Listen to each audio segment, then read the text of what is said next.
What if I told you that one man's courage could change the world? That a single voice, armed with hope, could dismantle a system of division and inspire millions? He lost his freedom for 27 years, but gave freedom to millions. This is not just the story of a man, it's the story of forgiveness, courage, and the power to change the world. This is the story of Nelson Mandela. Our story begins in a small village called Mvezo, in the beautiful rolling hills of South Africa. In 1918, a baby boy was born. His name was Rolihlahla Mandela. In his language, this name meant pulling the branch of a tree, or more simply, a troublemaker. He didn't know it yet, but he was destined to shake the foundations of his country. As a child, he led a simple life, herding cattle beneath the endless African sky. He listened to the stories of his elders, tales of a time before their lands were divided, when all people lived together in harmony. These stories planted a seed in his young heart, a dream of freedom and equality for all. His father, a respected local leader, taught him about justice and leadership. He was sent to the best schools, where he learned about the world beyond his village. His teachers gave him the English name Nelson. As a young man, Nelson Mandela moved to the bustling city of Johannesburg. It was a world of stark contrasts. He saw firsthand a system called apartheid, a set of laws that separated people based on the color of their skin. It decided where you could live, what job you could have, and even which bench you could sit on. For Nelson, this was not just unfair, it was a wound in the heart of humanity. He saw the daily hardship people faced. He felt their quiet suffering. His dream of a free nation felt more distant than ever, but his resolve only grew stronger. He knew he could not stand by and watch. He decided to become a lawyer, not just to argue cases, but to fight for justice. With his friend Oliver Tambo, he opened South Africa's first law firm run by black partners. They offered help to those who had nowhere else to turn. Day after day, they fought against the unjust laws, one case at a time. But they soon realized that the problem was bigger than any courtroom. The entire system had to change. So Nelson joined the African National Congress, or ANC. He became a leader in the Youth League, a group of passionate young people demanding change. They organized protests, marches, and campaigns, always advocating for peaceful resistance. They spoke of a rainbow nation, a South Africa where everyone, no matter their background, could live together in peace and equality.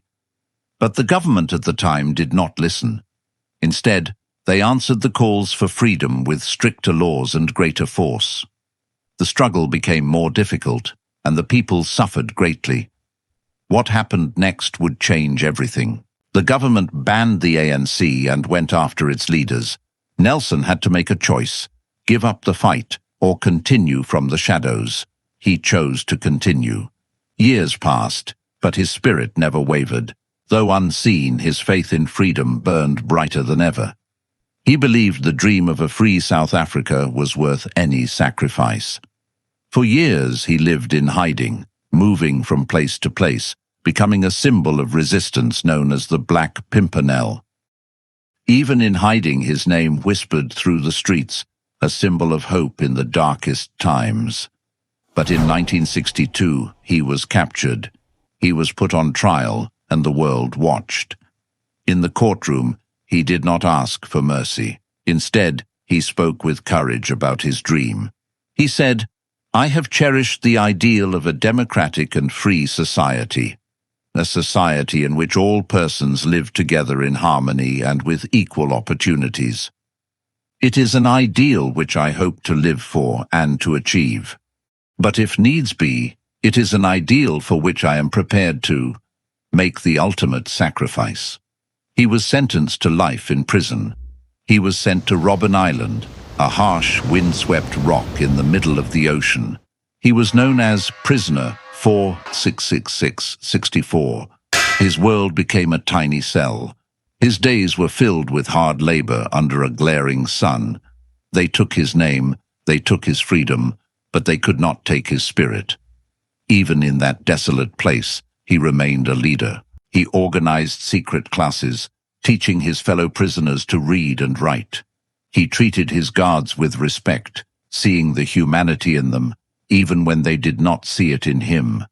He knew that anger was a prison of its own, and he chose forgiveness instead. Years turned into decades. The world outside was changing. Even from behind bars, his message began to spread across the world. People across the globe heard his story and joined the call. Free Nelson Mandela. His name became a global anthem for freedom and justice. After 27 long years, the pressure for change was too great to ignore. In 1990, on a bright Sunday afternoon, the doors of his prison were finally opened. A 71-year-old Nelson Mandela walked out, not as a broken man, but as a symbol of unbreakable hope. He raised his fist in the air, a sign of victory for all who had fought alongside him. The world celebrated, but Mandela knew the most difficult work was yet to come. His country stood on the edge of a deep divide, filled with years of pain and mistrust. He could have chosen revenge. He could have chosen to punish those who had imprisoned him.